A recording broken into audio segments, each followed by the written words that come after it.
This is Monica Perez, and joining us today, a returning guest, our resident math nerd and financial guru, Jason Purcell. You've heard his beginning of dollarization, basically the history of money in a nutshell. But I have been waiting all this time to get to the here and now and to see what this guy, who really does his homework, thinks about where we are and kind of how soon CBDC is coming, if it's overhyped. I mean, I just want to know what he thinks. So, Jason, thanks for being back. Hey, how's it going?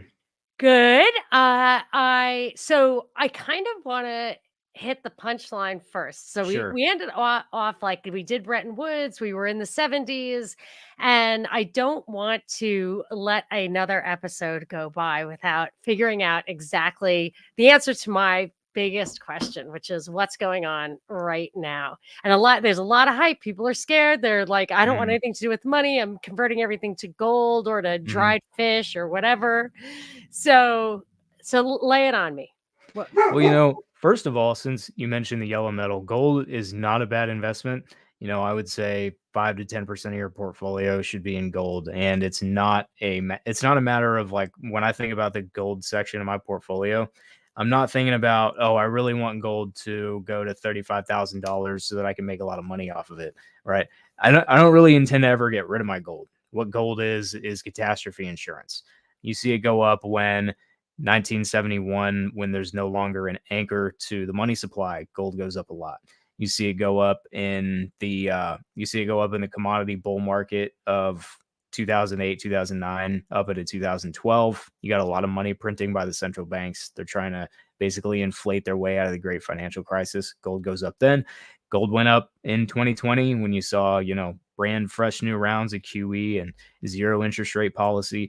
It's there to basically guard your portfolio and kind of protect the value of your savings. And it only does that in particular cases. That's why you got to have everything else. Like, you shouldn't sell off all your stocks necessarily and buy gold. It's not a good idea to get rid of your, if anybody does whole life insurance policies that pay dividends, don't sell that off and go all into gold. It's a piece of the portfolio, but it's not everything. I want to So ask you something about that. sure, yeah. So, it seems to me gold is genuinely a store of value, and it could also be very quickly a medium of exchange, pretty quickly. Hmm. And it kind of has had that status since I think Aristotle addressed its status as like the perfect. It's one of my like five gifts from God, which are Wine, oil. gold, oil. Well, but wine is it has an intervening. I agree with you, like wine, but that's not like directly from God. So sometimes Oh, I okay. include that, sometimes I don't. Is it one of the five or no? I think let me just think for a second. It's gold, oil, eggs, weed, and I think I came up with I think the camel. I've Oh, been okay. reading about the Middle East. I'm like, wow, a camel, like, that really that if it weren't for the camel, there probably wouldn't have been the, like, civilization in that, the cradle of Interesting. civilization. I don't Yeah. know, that it could be I mean, I guess we would say the horse too, but, um, maybe wine. My husband would say wine, but like an egg. So anyway, I just think that Eggs are pretty cool. gold is one of those things that, like, there's just nothing like it. It serves its purpose phenomenally well. Hmm. Occasionally gets confiscated, which would worry me, and also, I'm wondering about, do they manipulate the price of gold, in your opinion, right now? It's, like, weirdly stable over time, seems like to me. Yeah, I think that the central banks have made plenty of attempts in the past to manipulate the prices of things, including gold and including other fiat currencies. So back in I want to say 69, 70, when the dollar was starting to go down against currencies like the German mark, and the gold price of the dollar in terms of dollars was starting to go up, beyond $35 an ounce. That peg began to get more difficult to defend. The New York Fed, it was widely speculated that the New York Fed was going into the foreign exchange market and selling German marks forward. So they were selling forward contracts on the German mark, right? And it was one of those things where they actually reported it in the New York Times, which I don't think the New York Times of today would bother with that story. I think they would, shove it under the rug. They'd say, "Oh, that's a conspiracy theory," whatever. Mhm. Back then it was, they put it in print and they said, the New York Fed hasn't said anything about this, but everybody's pretty sure that they're doing this to, defend the value of the dollar. So I think that they manipulate things in the short term, but the anecdotal evidence that I've heard on that particular matter, and that's all that we really had to go on, is anecdotal evidence from people who have worked at the Fed, including Danielle DiMartino Booth, who used to work at the Dallas Fed specifically. She said that literally nobody that she ever talked to at the Fed even knew what the price of gold was. They couldn't be bothered to care about it. So I think they definitely did make efforts when they were defending the peg back in the Bretton Woods days. They were making efforts to defend that $35 an ounce peg. And they would do that by trading paper gold. Essentially, they would do gold swaps with other central banks. Hey, Germany, instead of you actually demanding your gold that I send you gold across the Atlantic Ocean to Germany for you to have, let's just do this gold swap thing where I lend you, which is give me some like, more, and that changes the price. that's what dollars were supposed to be, right? So there are actually some dollars that are gold certificates prior to silver certificates, I think. There are. Yeah, no, there are. I looked at some on eBay not too long ago. Oh, Yeah. wow. Well, Yeah, so in that context, I would say they definitely still do it. It's not a peg system, but they know what they're doing and they have more control over these things and they don't, in my opinion, they just don't let things not be under control that they could control. And I think they could control it. So therefore, I think they do. Yeah, on that one, I have to respectfully disagree because Oh, at because this it's point, just too big a market. at this It's point, basically controlling currency. it's not that it's too big of a market. It's that there are so many people at this point who have worked on the New York Fed's trading desk that they would have to be the ones to do it. It would be the guys on the trading desk who are now, these are the guys who do QE. These are the guys who call up the investment banks and say, I want $100 billion of Ginnie Mae twos, please, or whatever. They're buying bonds. They're in the market. Somebody's got to actually do this work. It's Well, like not going to be. But the LIBOR scandal makes me think that stuff like that can happen and not everybody needs to be in on it. No. Yeah, I mean, ultimately, the LIBOR scandal, I think, was broke by a practitioner, though, in Okay, so what you was it, really can't keep a lid 2009, on it. 2010. I mean, Yeah. it seems really difficult to, Right. Okay. because Good. Fair point. if the money center banks could have kept a lid on that, I mean, Right. they could have They would been have. making millions of Oh, dollars yes. off of it Yes. forever. Yes. Okay. Very good. So. All right. I accept that. Interesting. Well, it is weird that it's so stable, though. The price of gold is so stable. Isn't It it? is, yeah. And it is, and it sucks that it doesn't go up when you expect it to go up, right? You look at the inflation rate and it's 9%, and you Yes, look at I have gold and lost it's just many a sitting there. dollar being like, Yeah, I know it's gonna happen. And it's funny right. because if you actually do start following gold, it's like basically the flip side of the dollar.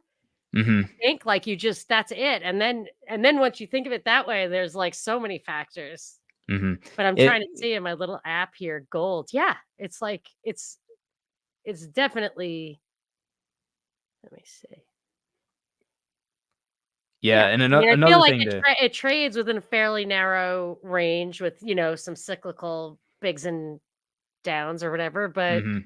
it's What just happens is it gets a really, really big, good run, like, the 1970s, and then it spends a decade correcting, and then it gets another good okay. run, like the late aughts, up into 2012, and then it spends, however many 5, 6, 7, 10 years correcting, and then it goes up again with 2020.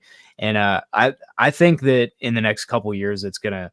I'm not gonna hate to do this to myself, but don't make any purchasing decisions Yes, based yes, on this. yes, But yes. I do actually think, we've been stuck around $2,000 for the Yeah. last 3 years, and I do think it's going to break out here in the next few.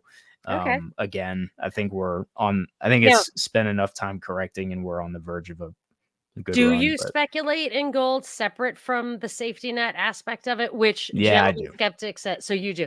Gentleman Mhm. Skeptic says precious metal investing is like betting on the economy to fail, right? And I answered, or hedging that bet. Like you're either betting the economy is going to fail, or you just, in case it does, you need a backstop or whatever. Yeah, when people think of gold, it's always is your currency going to fail, or is it going to get anywhere near failure? Are you going to have really big inflation or geopolitical risk? Right, like right now it's getting a pretty substantial boost off of what's going on in the Gaza Strip and Israel right now. So those are the two things that people look to gold to, and if you look at the long run averages, it's done a decent job of that. It hasn't done amazing, like it doesn't go up in lockstep with the CPI or anything, but Right. it does But a decent job. ultimately, the reason to recommend gold is first and foremost as like a fundamental asset that's like as connected to life on Earth as Hmm. civilization can be. So I'm with you there. I have a little, not a lot. I always wanted, I think my dad had and actually like turned it in for money. Um, Hmm. like a sack of silver dimes. Hmm. He just as soon as it'll stop doing silver dimes, he just started collecting them, and I think he was Right, because broke he one knew. time, and he literally, like, turned them in at the bank instead of selling them as silver. Yeah. But anyway, so a sack of silver Ooh, that dimes would probably be sucks. don't even. He also had, That's a like, a bad Brooklyn trade. Dodgers baseball from when he was, like, a delivery boy. Uh huh. Brooklyn Dodgers, like, signed by all the Brooklyn Dodgers, and that's fine. Hmm. We'd be rich. So, Yeah. but anyway, I just think like silver dimes are probably like a great medium for exchange because you can really, like Nice as and Ron small. Paul said, like a Yep. gallon of gas is worth a silver dime, basically. Uh, Hmm. always. So anyway, so where are we? Like our original conversation, even just offline, you and I Yeah. talked about de-dollarization, and Hmm. I like said, okay, there's de-dollarization from a global perspective, and there's also the trends towards CBDC. So where Hmm. are we on the path to de-dollarization, and how does that fold into, or is the CBDC thing inevitable? If Right. so, kind of like, so the present is a de-dollarization, let's say, and the future is CBDC. How do they Or connect? What's up? right. Or is it de-dollarization? Right. Okay, all right, Right. come on. So ever since 2022, February 2022, what happens then? Russia invades Ukraine. It's not the beginning of the war over there. That war started in 2014 when the Yes, U.S. backed a coup against yes, um, democratically elected president. the democratically elected president, right, in Ukraine, annexed Crimea, who actually wanted to be annexed. Incidentally, they call that an invasion. Funny how all that works. And if anybody doesn't believe that, just go and Google, John McCain and what's his face? I'm pretty sure Lindsey Graham and Chris Murphy and all of these senators. They were over there. They were in Ukraine, and they were linking arms with the Svoboda Party, who, when it registered to be a political party in Ukraine in 1995, their original emblem was actually a swastika. So I did not make any of that up. That's 100% fact. So if you doubt any Oh, of that, yes. just check No, it out. my listeners know that. I don't Yeah, think I'm sure there's they do. any doubt about that. I was talking Yeah. about it in 2014. I was like, "You guys Yeah. would not believe what's happening in Ukraine right now. That Yep. Vicky the Noodle is up to no good." Yeah, and she's an undersecretary of state now. She's an undersecretary of Oh, state in the yeah. Biden administration, and she got her start. If you doubt the existence of a deep state, Victoria Nuland got her start in working for Dick Cheney.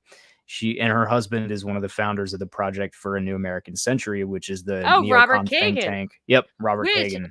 kind of funny. Kagan is the word for king in Khazarian. So if you wanna go down, like, Interesting. total conspiracy, and I Yeah. think all the Kagans here are related, like Alana Kagan or whatever is, Hmm. like, Supreme Court justice, and all the Kagans are somehow related. I think she may just be a cousin, which Gentleman skeptic, F the EU Newland. That's right. yes, That's but who it is. that was a a misdirection. So during that conversation where she said "F the EU," she was actually literally in words plotting the coup against the government and naming names of who would take which positions inside Yep. and outside of the Capitol by name. People who actually got those jobs. Cleach Yep. still They has this did. job. One of them was a Nazi. Like, I mean, Svoboda Party, that's who they yes, worked and that with guy, when they Tiny were Book, was literally not allowed in this country at that time for being a Nazi. And I That one I mean, didn't know. and what's the soundbite? F the EU. Anyway, Yeah, we are it getting goes way on a beyond that. tangent. Yeah. FEU is the least interesting part of all that. Totally, totally. It Right. is kind of Yeah. interesting though. Sure. In a way, it's kind of interesting because you think it's all sewn up. Right. And it's And, not. I guess There's it's not. multifactionalism everywhere. That is very Yeah. interesting, but not because it's vulgar.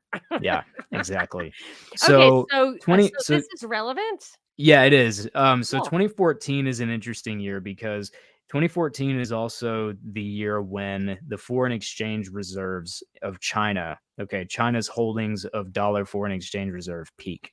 All right, that's the point at which China's foreign exchange reserves in dollars, its assets, its mortgage-backed securities that it buys from the US, its US Treasury bonds that it buys from the US, they stop going up. All right, so how does a monetary authority get its hands on foreign exchange reserves?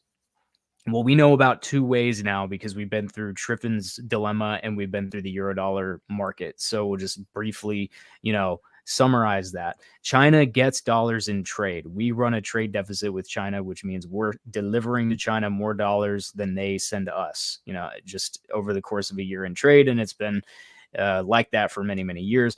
And it doesn't have to be from the U.S. necessarily. So the China is a manufacturing base for the rest of the world, and everybody else is paying in dollars too. So the Chinese banking system gets a lot of dollar deposits. They also borrow a lot of dollars.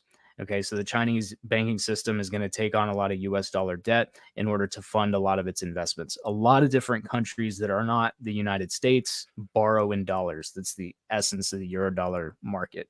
So they end up with these dollars and they get spent.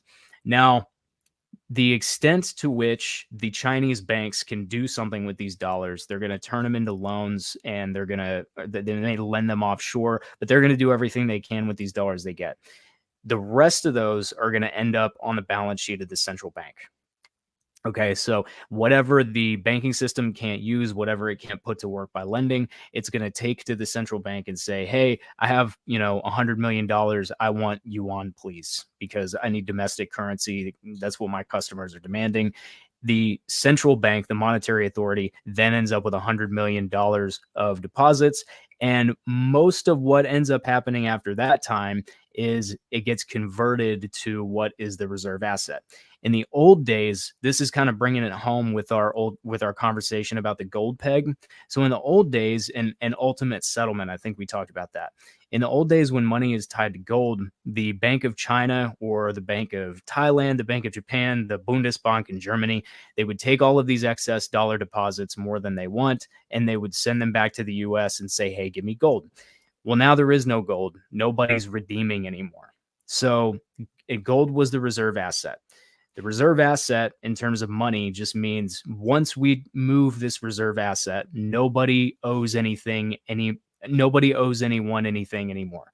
So I'm the central bank of China, and if I could get gold from the United States, then the United States no longer owes me anything. A dollar is a claim on, something. It's a One purchasing two power. It's thousandth of an ounce of gold. 1/2000th of an ounce of gold. Yep, it'd be, back then it would be 35 or whatever before the Bank of China was really operating, but whatever. So that's ultimate settlement. We close the loop of a transaction. I no longer owe you. You no longer owe me. You've sent me the thing that I want. Gold is the reserve asset. Now, what do central banks use as the reserve asset? When the central bank of China, when the People's Bank of China, so-called, right? When the People's Bank of China has $100 million of dollar deposits that it wants to get rid of, what does it do with it? It buys the only thing it can get that's worth more than a deposit of dollars. It buys U.S. Treasury bonds and agency mortgage-backed securities from the U.S. Now, is the global financial system backed by debt? The reserve asset is literally debt, pieces of paper that represent Right. debt, It's a right? claim on their ability to tax the population in the future, I would Mm-hmm. say. So, So, yeah, I have once in a while been able to seriously intuit the idea of a debt-based currency, mhm. and I just remember, like, every once in a while, I'll be like, "Oh, I get it," but it eludes me. It's so hard to just like see it all click together. But Mhm. yes, it is a debt-based currency because all the money comes down to, yeah, treasuries, right? Yep. Yeah, so if you just put it in parallel with what would happen if we still had some kind of gold standard versus what happens now that we don't, in the old days, you take your balances of a foreign currency that you don't want and you turn it into gold. And you call that central bank, maybe it's 1890 and the Bank of England wants gold instead of French francs. They have more French francs than they want. So they telegram the Bank of France and they say, we would like to redeem some of these French francs for gold. And that was still doable, at least at the central bank level, up until 1971. Everybody else couldn't do it, right? It was just the central banks. But now, yes. What so what they if this is an intuitive moment, like try to clarify something. Mhm. So China has a bunch of dollars, a stack of actual dollars, and they're going to give it to the US government for treasuries. It's The really US electronic dollars, but Yeah, yeah, I continue. know. I'm Okay, okay, deliberately saying it's okay. actual, Yeah, sure. So, and then they go and they give it to them and they could take that stack of dollars, issue new debt, but they could retire old debt. But what really makes it debt, I think, is that they don't retire old debt with it. They spend it. Oh, yes, absolutely. So Right. they issue Okay. new debt and then they send it and then they spend it. They They could. spend it Yeah, right yeah. on and there is an element. I remember hearing Powell say Nancy has to pass the bills to spend the Mm, money or we cannot create new dollars. And so, I mean, there is a monetization then. I think they just like glossed over the fact that they were not allowed to directly monetize mhm. that debt. And even and in Europe too is completely against the EU charter. And I just remember when all of a sudden like they were like, "Oh, are they going to do it? Are they going to do it?" And then they just started doing it. And so then you have this like direct monetization of the debt, right? Where they actually do just print money out of nowhere. But, um, do they need to have do they need to match it with fiscal spending in order to use those dollars? Like, my intuition's breaking down there.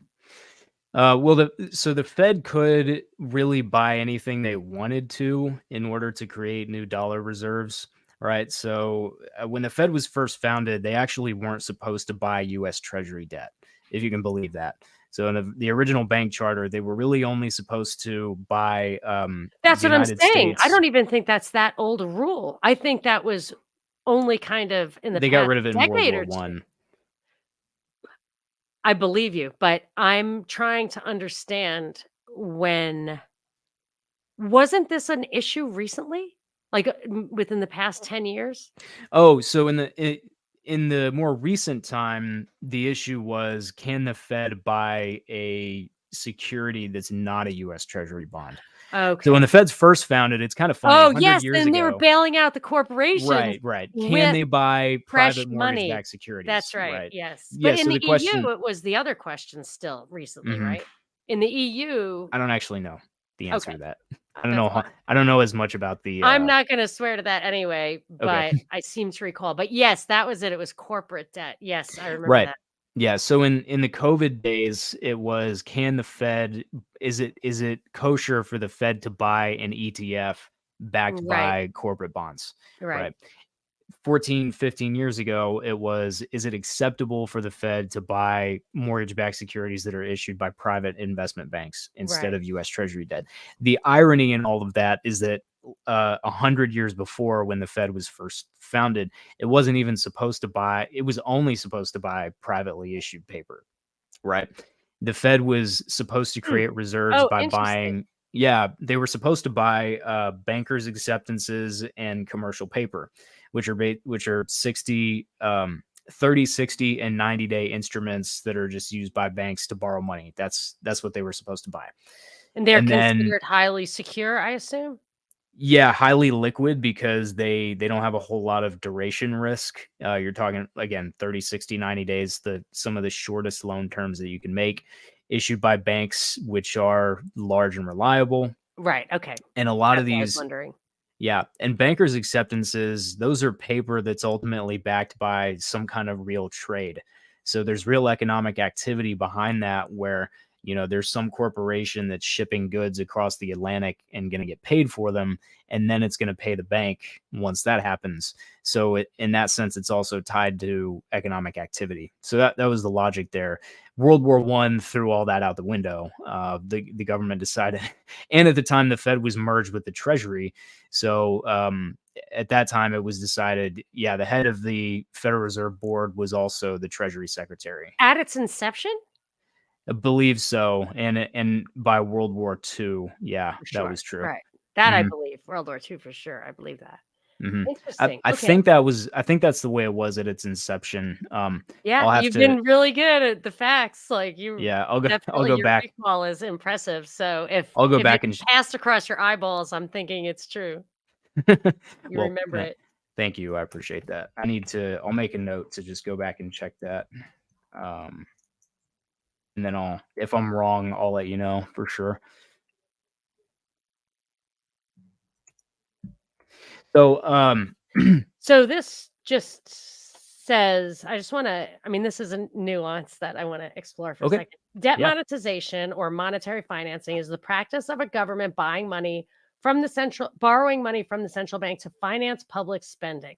Mhm. So let me just think about that for a second. So let's say it's the year 2015.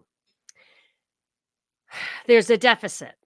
Mhm. A fiscal deficit. Mhm. How does that get paid for? Yeah, so what happens is the Treasury Department is going to send out an auction announcement, and they're going to say, "We're going to borrow." Okay, sorry. Yes, the Treasury Department issues the Mhm. debt. Yeah, Okay, Treasury Department. and Its then fiscal agent is the yeah, Fed. okay, so that's the government, but the Fed, which is like they say technically not actually an arm of the government. Independent, right? So treasuries, generally the vast majority of treasuries in 2015 were not purchased by the Fed, correct? Correct. There are a few different windows over the last 15 years where most of the debt at a given time was purchased by the Fed. And to look at that, you would just look at the rounds of QE. So you got the first one in 2009 is when they actually started to make purchases. You got another one in, I want to say, 2011. I think there's another one in 2013, and then in 2020, the example that I remember a little bit more clearly. So the Fed's balance sheet. So the Fed acquires about $5 trillion of U.S. Treasury bonds. And the government at the time, over the same time that they acquire 5 trillion, I believe the government borrowed about 6 trillion. So the vast majority Okay. was purchased by the Fed at that time. So the reason that might be controversial and not preferred during normal times is that if it's not in the public market and it's not actually if it's not clearing, it's probably because the interest rate is being suppressed. And then the Fed is coming in and keeping that interest rate low by increasing the demand to a level that's not validated by the market. So, and I think that would then be highly inflationary, or I don't know if it would be Well, probably more inflationary because they're actually printing new, like, because it's M1 or whatever. yeah. So bank reserves, what the Fed creates in order to buy these bonds, are M0. So that's what's called base money. Back Oh, when we were wow. on M0. Yeah, Yeah. nice. Back when we were on gold, Base M0 was money. gold plus however Yeah. many reserves the Fed Yeah. had Because created includes the greenbacks, right? Or whatever. Green money, paper in money, the yeah, yeah, linen. M0 includes the paper currency. Yeah, that's correct. Right. And then you keep going. Yeah. Okay. All right. So we don't need to go back, keep going down there. I just wanted to understand um how, because we were talking about, and we can get back to this, that China has a stack of money. They Mhm. give it over, they get treasury bonds, which they Mhm. hold. And when those things come due, if it's bills or bonds or whatever, depending on how long it takes, maybe they're 30 years, they Mhm. just keep them there and they're worth 10, money in 30 15, years. 20. Yep. Yeah. So, uh, and then when that money gets back here, instead of retiring old debt with it, it's basically always just spent on new debt because we were always running deficits. Yeah, in theory, the United States government could take those foreign purchases and they could use it to retire some of their old debt. They could treat it as a buyback, and they could say, okay, we're going to take debt from one pocket and move it over to another one, and now our debt goes from, let's say it's whatever, let's say it's $1 trillion, and right now the debt is 33 trillion. So we're just going to take this and now we're going to knock our debt down to 32 trillion, you know, good stuff. But yeah, they don't do that. They just keep spending. Right. Okay. So why was that important? Why is the Chinese example important to our Because de-dollarization yes, narrative? because ever since 2022, since the war in Ukraine picked back up, so civil war went on for 8 years before the invasion in 2022. There's been this is when the de-dollarization talk really got going.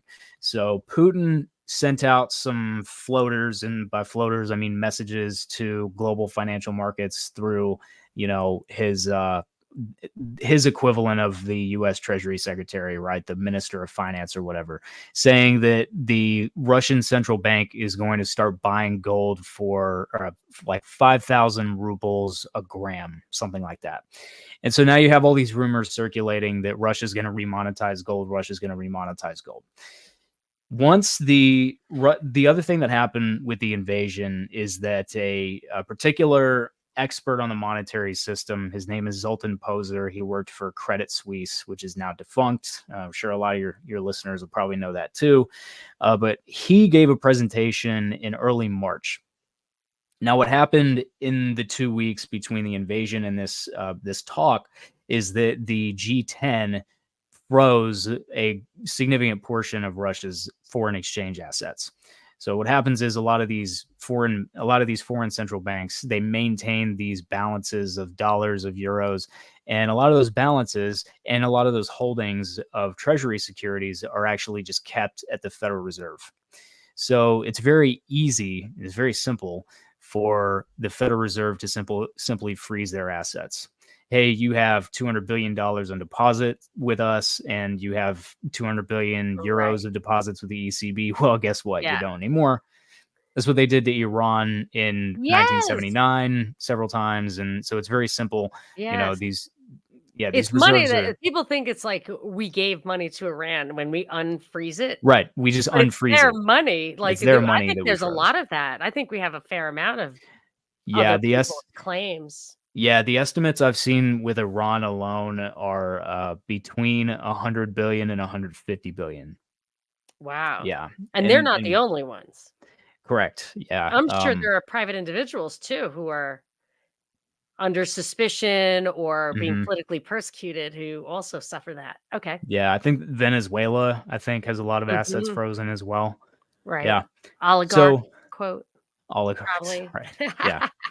Yep. Exactly. So, um, yeah. So in 2022, we get March 2022. So they freeze the assets. March 2022, Zoltan Poser gives this talk, and what he says is that we're seeing a breakdown of the Bretton Woods 2 system into Bretton Woods 3. So in his Hmm. framework, Bretton Woods 2 is Bretton Woods without gold, and that's basically what we live under right now.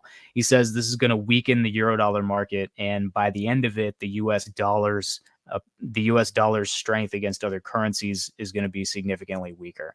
Essentially, what he's saying is, this is the de-dollarization play. The United States has pissed off these other countries, Russia, which is more closely aligned with China, which is more closely aligned with Russia than it is to the United States.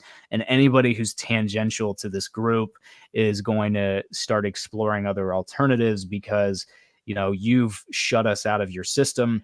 The Russians were banished from the SWIFT payment network, Right, I was those just gonna kinds of ask you things. about Swift and say that in my, conspiracy mindedness, I kinda wondered when they were doing that, it was obvious what was gonna happen, and one thing that did happen was some of those countries seemed to accelerate their moves towards central bank digital currency and liberate themselves from the kind of Western integration, and I feel like the Western powers that knocked down that first domino knew what they were doing.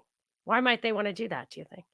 Do not speculate on conspiracy because Why would the I think that the powers that be, the Western powers that are making these decisions, which are specific people, I'm sure we could find their names. Mhm, I think there's a chance that what they want is a kind of another Iron Curtain because now this is totally speculative, but I think they may have realized that they cannot control the resources like fossil fuels and stuff. They wanted a worldwide, like to be specific, like Rockefeller wanted a worldwide monopoly on oil. And I mm, believe he may have been instrumental in trying to take the czar out because he would have been the biggest competitor there. And that was an effective strategy because Russia did not become, the monopolist of oil. Anyway, so I feel like maybe now they're like, you know what?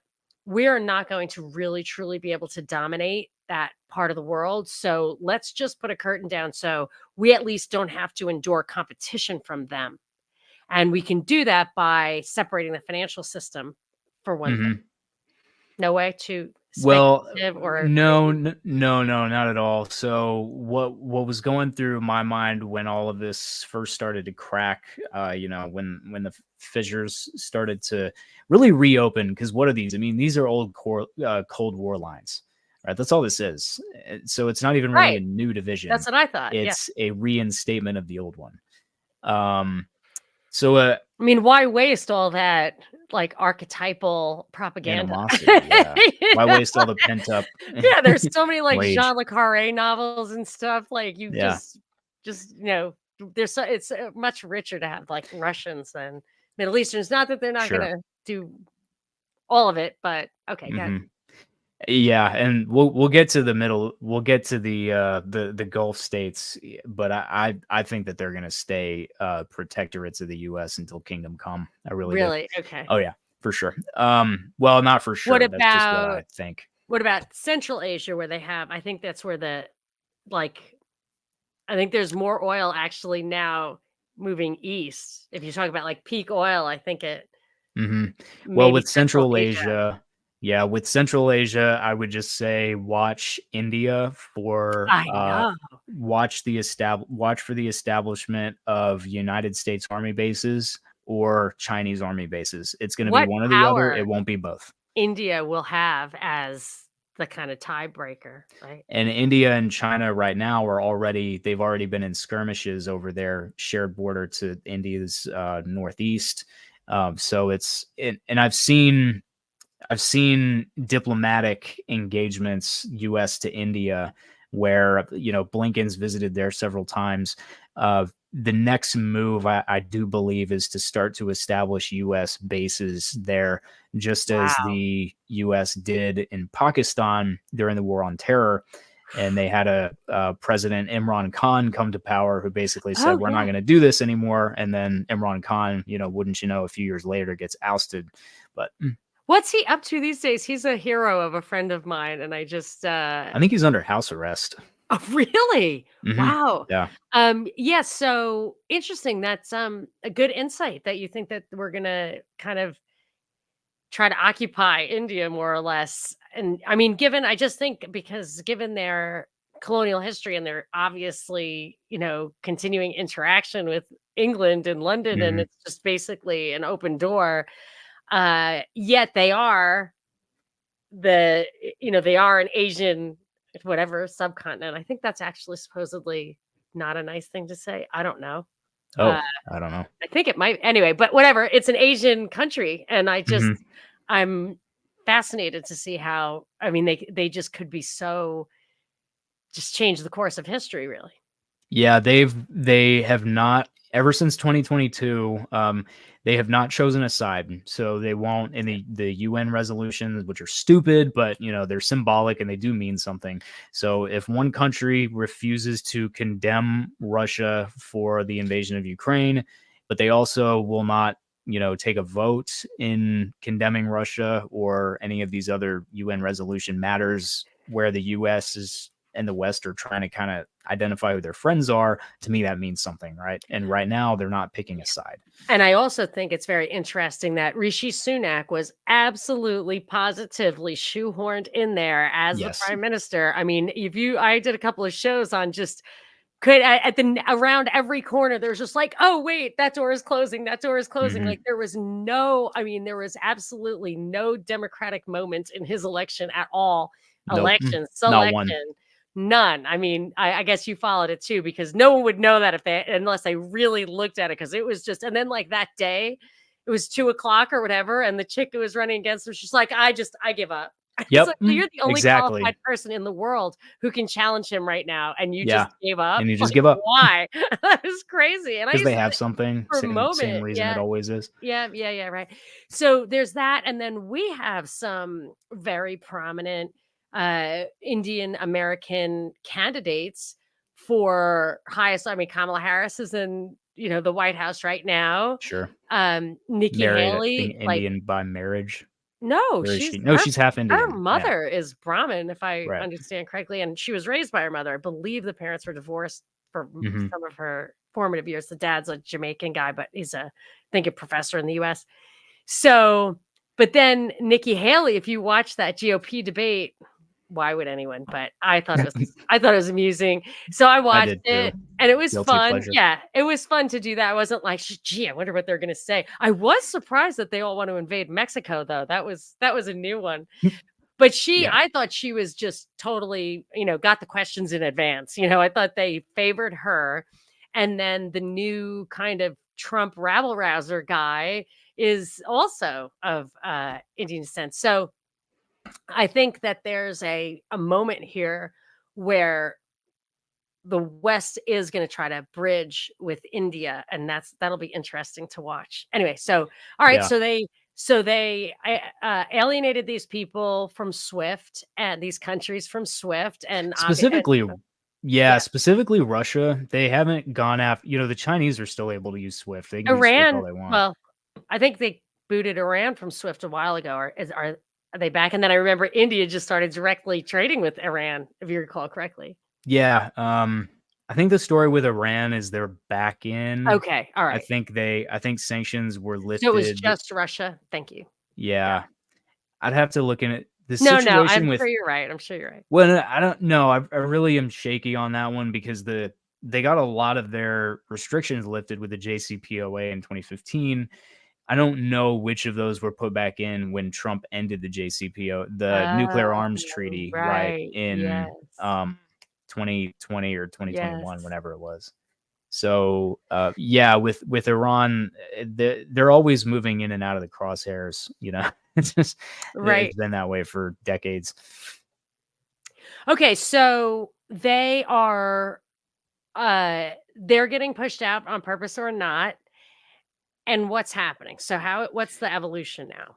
Right. So ever since then, at least the financial side of Twitter, which I don't think is that big of a subpopulation, but take it for what it's worth, as well as the circles that I think, that I definitely listen to. Yes. Why did you get suspended from Twitter? Oh, I politely Don't suggested that this guy should kill himself. oh, God, Just you can't say stuff like that. apparently not, but he had It's it coming. So specifically that stuff. yeah, I know. Wow. He had it coming. I mean, I believe that he was an asshole, but you gotta you gotta kill him with kindness, or at least not Yeah, I say know. things like that. No I sarcasm didn't in the no, exchange. I didn't actually know about that rule. So they caught It's me by surprise. I've noticed that it's only that stuff that really gets people suspended. Maybe not Mhm. only, but that's the stuff that gets you suspended right away. Yeah. So, I okay, tried to well, appeal it you'll be before back, and right? I'm In still figuring timeout. out what my Okay. mhm. It's probably gonna be a new handle, so I'm gonna have to, Oh, find everybody no. again. Yeah, no, Dang. I think this is permanent because Oof. I've appealed multiple times and Okay. just they never answer. It So, might pop back up. But anyway, okay, okay. so the Twitterverse, the Fin Twitverse. Yep. And So I would also say in general the community of, the podcasts and yeah. the alternate media sphere, I guess is what I'm Mhm. looking at, thinking about is I would say definitely more geared towards the dollar is going to shit, right? The BRICS are going to get off the dollar and they're going to be successful at it. And this is going to mean bad things for, US stocks and bonds and the value of the dollar in general. And we're going to have hyperinflation and this kind of thing. I mean, but shouldn't that kind of stuff be baked into the price? Because the dollar is very strong right Okay, so that's one of the key things that I keep coming back to is that when the dollar, or excuse me, when the pound lost its reserve currency, when it really went from being a reserve currency to just another now. Also fiat ran. currency out there in the world, right? When it just when it went from being a high status currency to a not high status currency, it was just the phrase that you used is exactly the one that people need to think about. It's baked into the price. Okay. So the British had struggled after World War I when that whole process started, like we talked about. The British struggled to get back on the gold standard at the old pre-war parity. There's a reason for that. It's because the pound was not as valuable after the war as it was before. And they strangleholded their economy in the process of doing that.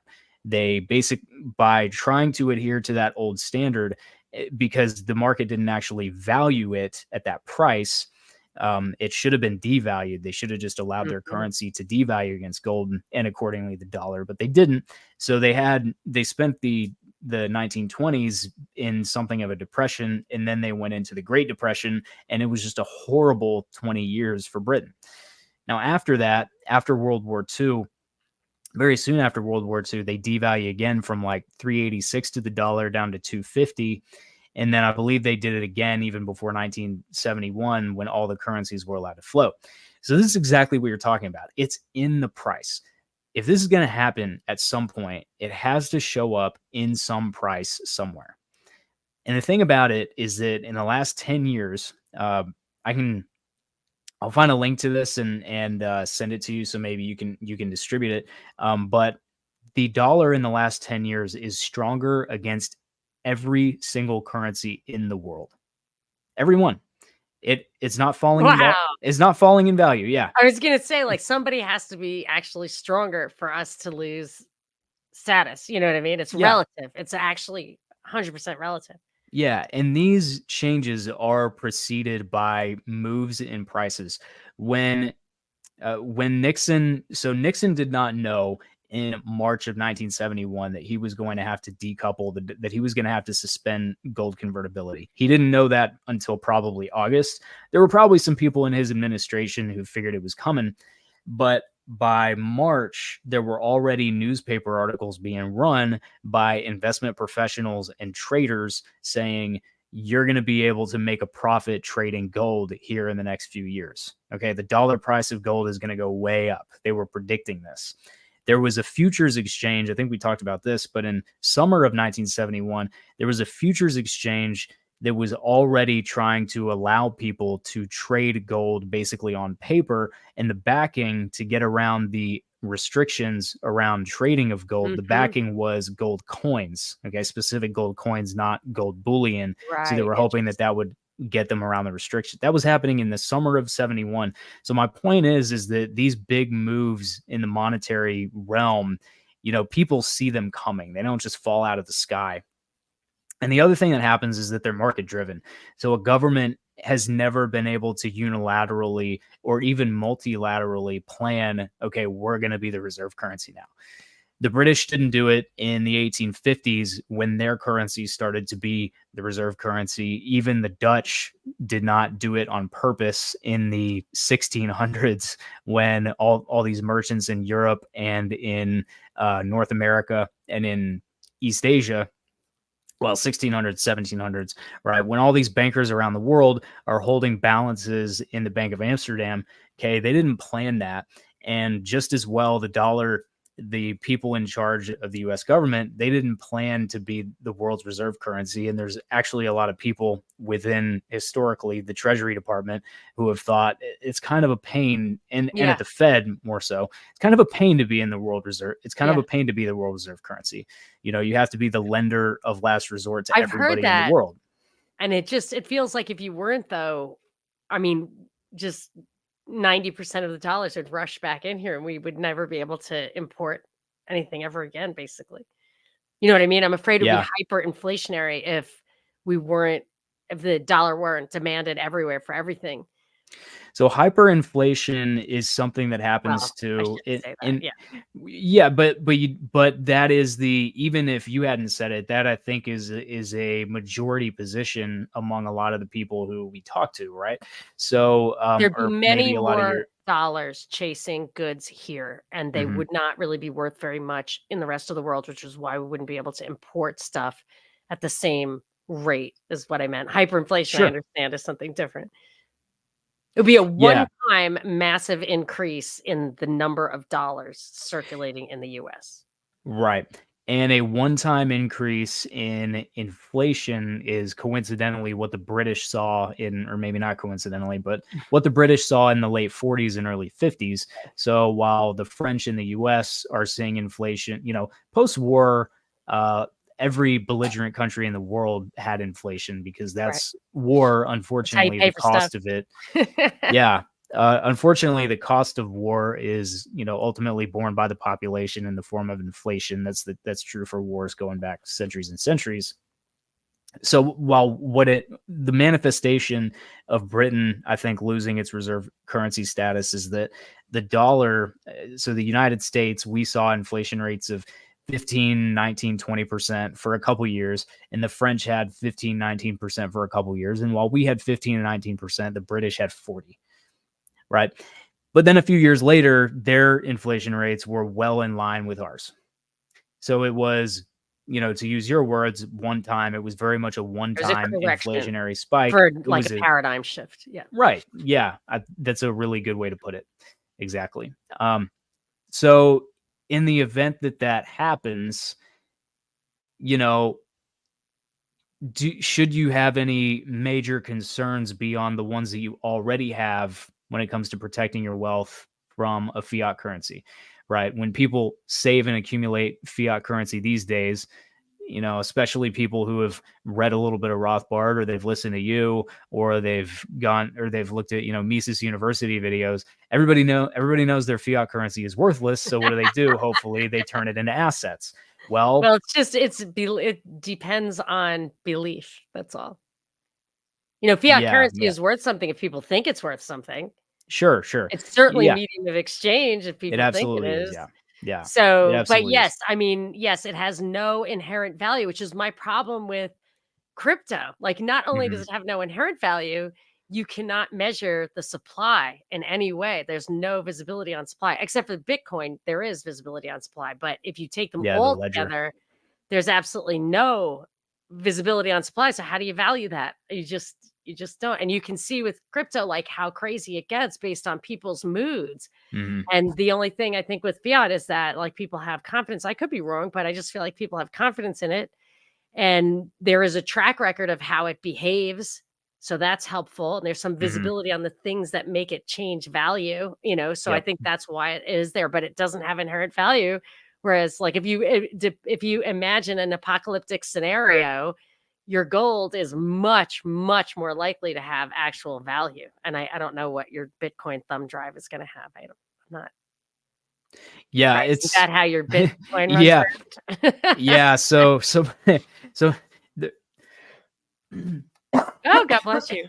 Oh my gosh. Ooh, sorry, it's, It's season's tuberculosis. changing and it's probably so, yeah. It was on the news today, like, "How do you know if you have tuberculosis?" I'm like, "Well," the Mhm. only person I ever Probably know have who a has little bit of blood tuberculosis is a junkie. dripping down Yeah, your chin, but yes, I'm sure it's not tuberculosis. Okay, go ahead. hopefully not. Um Yeah, this monetary economist I follow, his name is George Selgin, who's again he writes for the Cato Institute. But anyway, he put it really well. He's like, it's really funny the fact that most of the people I've encountered who are really enthusiastic about Bitcoin are also the ones who assign the highest probability out of anyone to an event where the entire electrical grid just crashes and there's no power and no electricity to anybody. It's like, how are these two things operating Gonna in the work same together, brain, you yes. know? Yeah. Maybe you don't know how it works, maybe that is a good point, like, it's a little tricky. So, Yeah. okay, so what you're saying is we think as libertarians, we think that fiat is fundamentally valueless. And so what? How does that tie into what we're talking about? Oh, so it's just the fact that, listen, if your concern is that the US is going to lose its reserve currency status, then what you're already doing as somebody who understands the fiat system and just the general idea that you probably shouldn't hold on to dollars for very long if the Right. the savings, right? The dollars that you don't need right now. Um, then what you're doing in terms of your current investment strategy is probably going to be okay, in terms of a massive dollar devaluation. You Hmm. got a little bit of gold, you got some stocks. The thing in that case, in that Real situation, the estate. real estate, sure. Um, yeah, exactly. I mean, And that I always that's a feel good like one. even if the market crashes, if all the markets crash, you do have land, which is why I don't like debt. I Yeah, know it was super low, like, 2%. So that was an asset. If you have like a 2% 30-year loan, like obviously that's an asset. I have a super low Yeah, mortgage. I Yeah. mean, you can never pay that down. You will always have Hmm. that debt, but it's fine. It's just that I think that with real estate, but if things go really crazy, then you're upside down on your mortgage, and that is a much worse Hmm. nightmare. So, I mean, actually owning some real estate Property is outright. like Mhm. gold. Yeah, is Yep, as good as gold or better than gold, in my opinion, as long as you for have sure. probably need some guns and stuff, but because you have to Yeah, defend it. guns are a good investment too. Gold, you would have to you might be able to bury it, no one knows it's there, Hmm. but if you have a big, an acre of land with a bunch of chickens on it, you are probably gonna need some guns if the shit hits the fan, but whatever. Okay, Yeah, you so don't need to defend those chickens for sure. And even yes. if you're not defending them from people, you're gonna need to shoot a coyote every now and Oh, again. yes, So there are a lot of coyotes where I live. yeah. So, yes, so you're saying that I mean, I kind of have that feeling too in that, like, if you're plugged into finances and stock, which I'm really not. I wasn't even really when I was an investment banker. I would, like, crunch my nummies and just go home. Like, Hmm. I didn't go home till 4 in the morning, but I wasn't, like, I wasn't investing in stocks. I was just doing the work.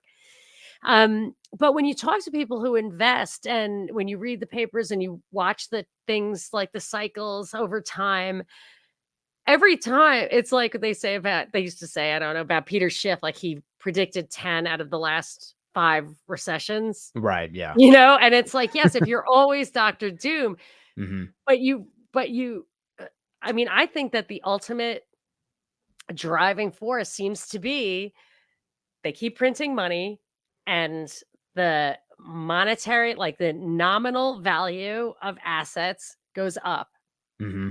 And I've never seen a long-term break in that relationship. And yes, there could be a paradigm shift, but things that they do right now, like I think they contrived COVID in part to raise interest rates to save the system. Hmm. A lot of very smart, rich billionaire guys. I'm not just talking about like Microsoft and Amazon, but like real people who run real companies, because I don't know what those things are. But they plan, they know stuff. They have private research. They trust and they make plans as if the world is not going to end. I guess they also make plans that the world is going to end. Hmm. But I feel like the massive billions that they have are like out there working. I don't know. Well, there's certainly a monetary angle to COVID, and so I don't think it's there was a crisis in the short-term funding market in September I remember 2019, September 10th. 2019, the repo market. That was a Yeah, head scratcher. that was a head scratcher, and the explanations that were given up were, well, these corporations, they needed money in order to pay their taxes, and so there wasn't as much money available for the treasury to roll That over its never happened deficit. before. Everybody knows what their tax bill is gonna be Right. well in advance of having to pay it. Um, I wonder now if because now we know that some Oh, of the first interesting. cases of COVID were circulating in Yeah, Wuhan during that was the September thing. They 2019. knew, like 9/11, The like, people knew. the what was it? The conference that they had about Event the 201 Event on 201 October was 18th, October 18th, 18th, yeah. right? So is it the case that there was actually a news-driven panic in the repo market because the people who are trading these instruments in the global money center banks, the ones who are rolling over this funding, determining what's going to be acceptable collateral and making these transactions every single morning, they're the ones who get the first crack at the news. They have access to this information before everybody else does. So, I wonder, that's an open question for me. I don't know for sure one way or another, obviously, but I think that may have been a factor in that whole fiasco in September I wouldn't be 2019. surprised because there was a mysterious, very little covered meeting that Donald Trump was in January of 2020 with a bunch of bigwigs, and I remember distinctly when I was in investment banking and I knew some of the big players of in the bank I worked in. I didn't know them personally, but I mean, I met them a couple of times, but I knew who they were. I knew their names. Hmm. So when I saw, like, during the 2008, I think it was, meltdown, and, like, that's when Hank Paulson was just fucking trying to crash the economy, like, every day, every minute of every day. He had a meeting with people, like, the day before, and I remember reading, like, who was in that meeting. I was like, "I knew that guy. I knew that guy." I was like, "These are people who run banks." Hmm. Like, gee, Yeah. they have advanced knowledge. Some people do, some people do, and then, of course, it's a quid pro quo. You have to, like, kinda say what you have to say to make sure you're invited into that meeting. But yes, so I feel like there was a lot of financial motivation to how that COVID policy laid out. But are we are you saying that you don't believe de-dollarization is imminent? Let's just see if we can get that. Like, what are you going to give me, like, that's what you think, Right. or good So, chance of that, or whatever? yeah. So my base case is the dollar remains the reserve currency for probably another 20 years, maybe more. So our So fiscal. let me just ask you, 20 years from now, do you have a vision of that? Or you're just saying, I'm not willing to project further than 20 years? Oh, shit. I'm Yeah, just you asking, got like, me. is that what you're saying? Yeah, I guess when I say that, it's because I'm not willing to project Great. further than That's 20 great. years. Yeah. That's information. Excellent. Yep. Okay, keep going. Yeah. The fear. So when I think about de-dollarization, and even leading up until, even leading up into 2022, when I would think about this question, I would think, okay, there's all these foreign holders around the world of United States debt.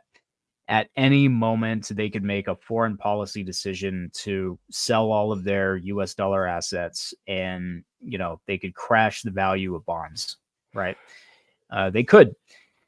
And so that created, so my framework was, if the Russians and the Chinese and, let's say, the Indians and the Brazilians and South Africa, just name the BRICS, right? So let's just take them for Sure. instance. If they get together and they decide, okay, we're going to just offload all of our US dollar assets, what does that look like? Well, what happens is if you flood the market with bonds that somebody else had been sitting on for a really long time, the price of those bonds goes down.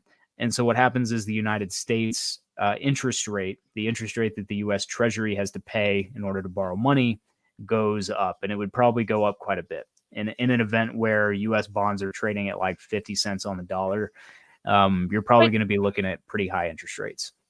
I'll let you finish, but that already calls into question how, if there's the market's deep enough for those half of the world to dump their bonds. Well, and the Who's other gonna thing is that, like, is it really half the world, right? Because there's a specific, so right now China has less than $1 trillion of US Treasury bonds, and our really? debt is $33 Wait, is trillion. that a fact? I That's mean, a fact. is it like Yeah. the meme that China owns all our debt? Right. Yeah. That Wow. is the meme, but And we if own you, US people own most of it, right? yeah, Half of correct. it's owned by the That's true. US. It's over half. Yeah, And is the rest kinda I think it's about diversified, or 75%. wow. Mhm. Hmm. And is the rest kinda spread out, or is there some It's do we spread have out. some mob So boss somewhere who's pulling the strings? maybe Probably. it could be the great great grandchildren of the Baring brothers, Ah, still maybe. lending the US money ever since. Yeah. Right.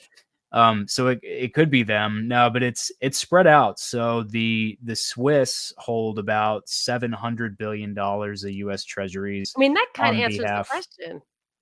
What kind of Right. How much collusion power it do they would really take, have? and if 75% of it is internal, Hmm. actually, maybe if 75% of it is internal, maybe it wouldn't even be as devastating. It'd Yeah, probably and just if you move around inside the system. I don't know. Now I'm getting out of my depth. you know, there's the other thing too, which is what is going to happen if the Chinese sell $1 trillion worth of. So there's a couple things here. One, I mentioned 2014 because the Chinese have been net sellers of U.S. Treasury bonds since 2014. They have not they have Wow. not had a net increase in foreign exchange reserves since that year. Now, that's an important thing because when we talk about de-dollarization, we're implying that other countries are dumping the dollar where they would sell US treasuries or not buy anymore. And they would do that from a position of strength, right? They are trying to position themselves to be stronger than the dollar. But if you look at what's happened in China, what does 2014 coincide with?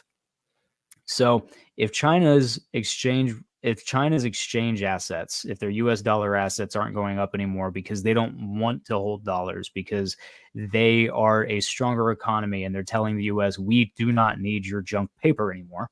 What I would expect to see is that after 2014, the Chinese stock market continued to go up and the Chinese currency has gotten stronger, right? That's what I Right. that's what I would expect. But it's the opposite.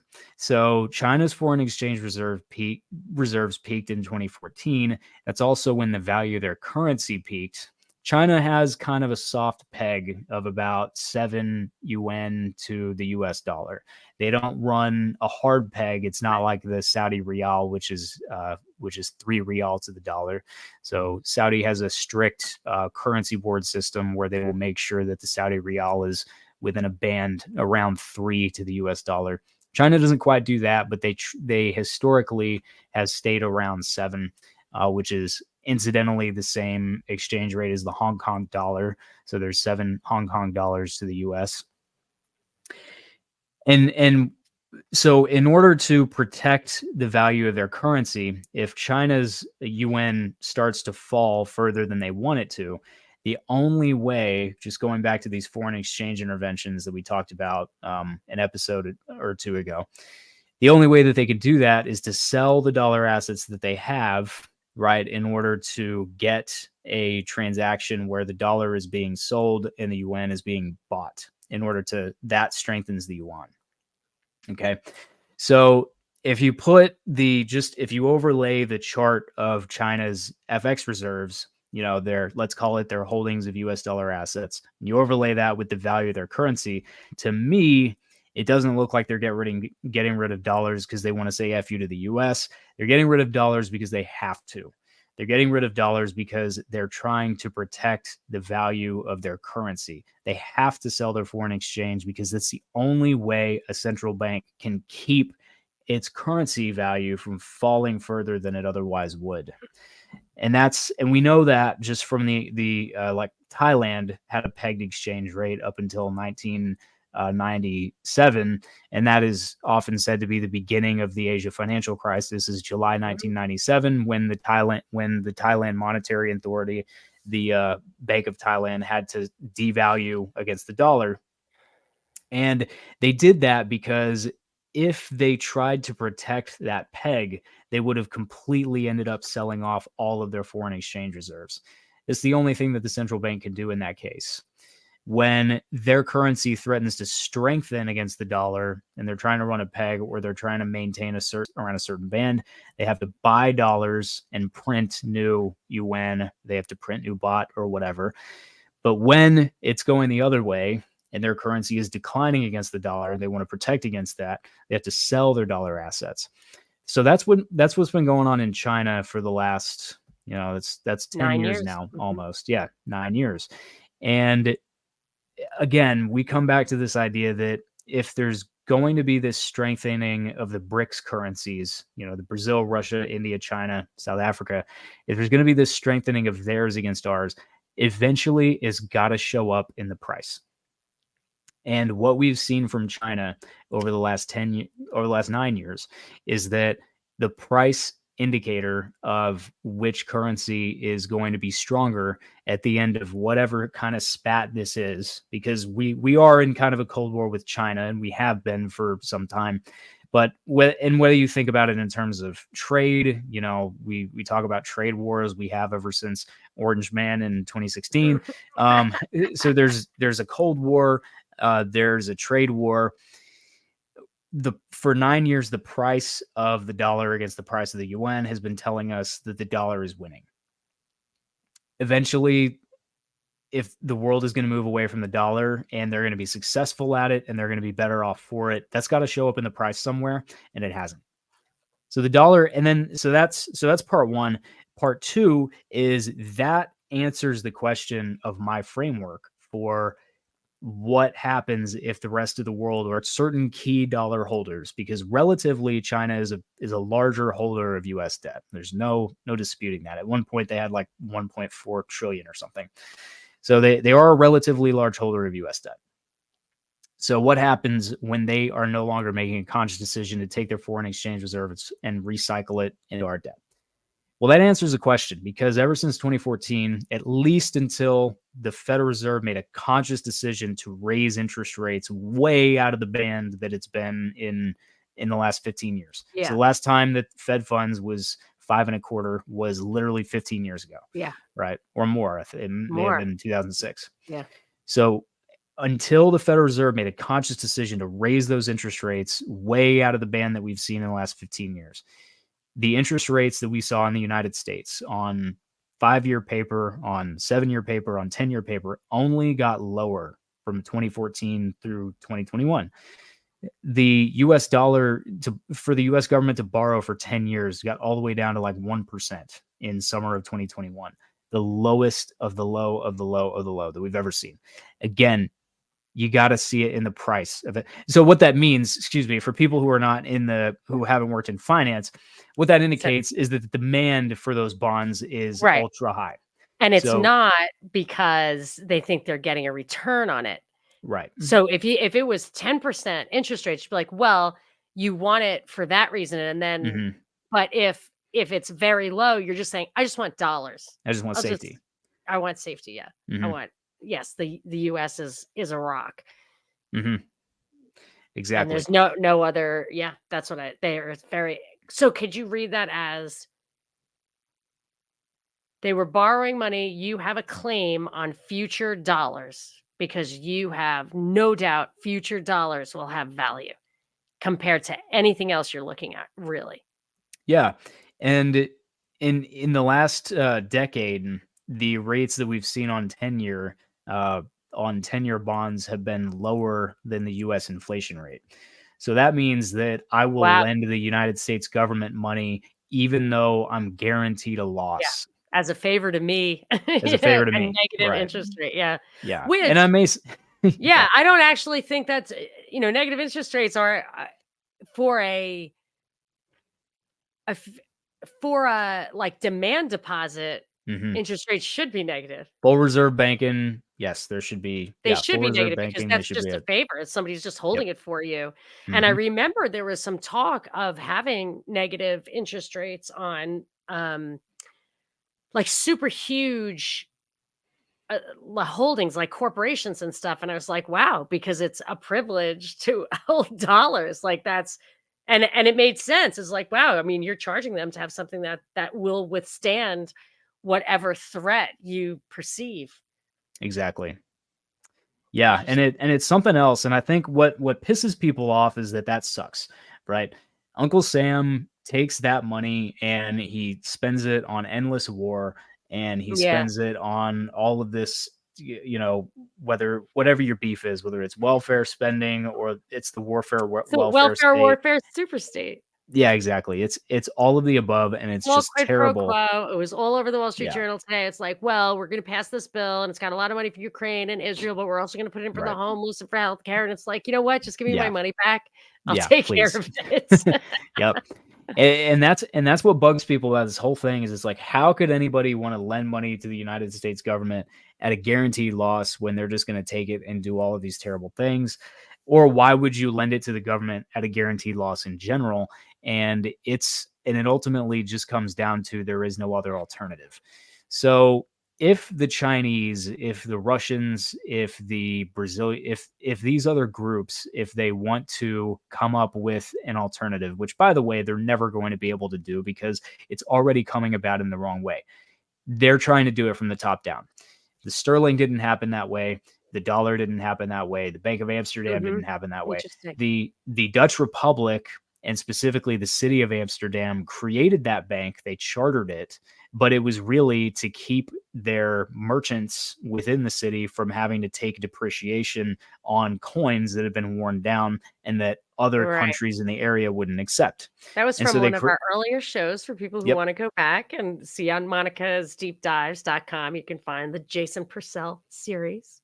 It's crazy. I feel so fortunate that it's a series now. Like really, Aha! Super yeah, fun. yeah.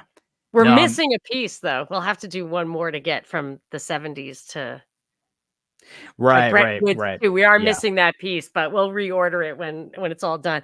But go ahead. So, yes, yeah, so it's a bottoms up problem. It's a sure. foundational problem. Yep. If you're gonna have a collapse, it's not gonna be instituted by up and comers from the outside, not for a very, very long time, which Oh, is yep. probably true. They say something similar about military power. It's that Mhm, if you have the old empire usually is militarily superior to the young up and coming economic power. So the mhm, old empire is going to want to have a war. So, like, we would want to have a war with China because China mhm, has spent a lot of years building up factories, and we've been spending a lot of years building up missiles. So, yep. that's why we want it to be hostile, and they want it to be friendly. I Mhm. want it to be friendly. I don't want anything to be hostile. I don't care. I mean, I Oh, don't care if me we're neither. first or second. Our standard of living would be higher in a world where people just competed to get Absolutely. me something faster and cheaper and better, or get me nothing at all and let me just sit outside with my chickens because mostly everything gets done for you because we've actually allowed the free market to get things where they have the highest utility, that kind of Mhm, thing. mhm. Um, but I will say for people who are super afraid, like there's a lot of anxiety about this, and you'll hear some. I don't really like the super black pilled alternative media, even when they're very well educated and stuff, Me because neither. it's not good. Like, scaring people away isn't the way to improve their lives or to save this country. And I feel like if you're super, super scared of financial collapse and you're liquidating everything and burying it in the backyard, maybe, I mean, if you really think about it and get your conclusion consistent with your research and your own risk profile, that's totally fine. But just I personally am not freaking out about that either. Because once they raised those interest rates, once they stopped the world to save the financial system, I was like, Mhm, okay, they at least need one more cycle. They're at least going another 10 years. mhm. But it does seem very clear that the DigiDollar is coming. So the central bank digital currency they are coming, are W they not? Is there any doubt in well, your mind that we're going to get that? so there's, in the United States, I am both hopeful and doubtful. I'm doubtful in the success of the CBDC, and I'm hopeful because I'm doubtful in the success of the CBDC. Very nice, very nice. So, Wow, that's the great. Boy, I didn't expect that. I did not expect because we're obviously we yeah, don't talk before the show. You just like give it to me in real time. So right. I did not know that because I mean, I think my default position is that it's absolutely positively inevitable. I mean, just the signs are all there. However, I will say they There's, do like you to get to think that things are inevitable, they do. especially when they're powerless to make them happen. Like, they spend a Yes. lot more money on propaganda when your attitude is the most important factor. Yeah. Exactly, and, the reason that I'm hopeful is because I've seen a lot of monetary conferences. I spent a lot of time looking at CBDCs last year, when the subject was really a lot more active on the tape. Now we've got, Hamas, Israel, and the war between Russia and Ukraine heated up, and that kind of distracted from the CBDC conversation. I haven't seen it anywhere near the front page these days, whereas it was last year. Hmm. But the reason that I'm hopeful is because whenever the current chairman of the central bank, whenever Powell is asked about it, he says, well, we would have to ultimately Congress would have to make that decision. We'd have to amend the Reserve Act, and we don't want consumers to be directly integrated with our network. And all of the people Oh, on the Federal really? Reserve Board say the same thing. So there was another prominent board member who was giving a talk, and they asked him. I think it was at a university in Australia. And Australia is a place where there's a lot more positivity about the CBDC. And the reason, you could obviously come back with, oh, well, the Federal Reserve the chairman is just not going to say anything. He's actually in support of it. He's just not telling us. Right. But if you look at Christine Lagarde, if you look at the current who runs the ECB, if you look at the current managing director of the IMF, if you look at the managing director of the BIS, these people are gung ho and they're public about it. They don't have to hide Right. shit. And Powell doesn't have to hide shit because we Mhm. think of our common American as being like us. We think that our common citizen pays attention to what the Fed's doing. Nobody pays attention to what the That's Fed's true. doing. That's Powell true. doesn't have to hide anything. If he were pro CBDC, he wouldn't have to hide it at Yes. all. And Yeah. he's not. He's been in conferences with these people. He was in a conference with the Atlantic Council that was on this specific issue where they were each interviewed about these things. He's been in conferences that are hosted by the IMF. The representatives of the Fed have been to these BIS conferences, and they will not commit to a CBDC. They just won't do it. The euro, okay, the Eurozone, the ECB, they're entirely gung-ho about it. China already has a pilot program. There are a few countries in the world, namely the Bahamas and Nigeria, which have full-blown implementation, and they're increasingly unpopular. Nobody wants to Mhm. use these things.